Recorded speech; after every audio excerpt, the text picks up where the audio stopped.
Ito na mga kapobre. Iba pala tong wild durian mga kapobre na hindi na pwede biakin.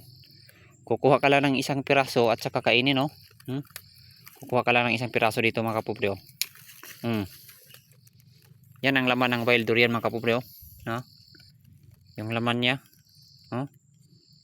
Yung parang ano, jilis.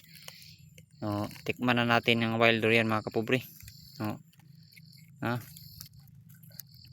Tikman na natin, oh. Kuha tayo ng wild durian. Ang sarap nito. Mga kapobre, oh. Yun ang laman niya mga kapobre, oh. Wild durian. Ito na mga kapobre. Yung lasa niya mga kapobre, parang ano mga kapobre, huh?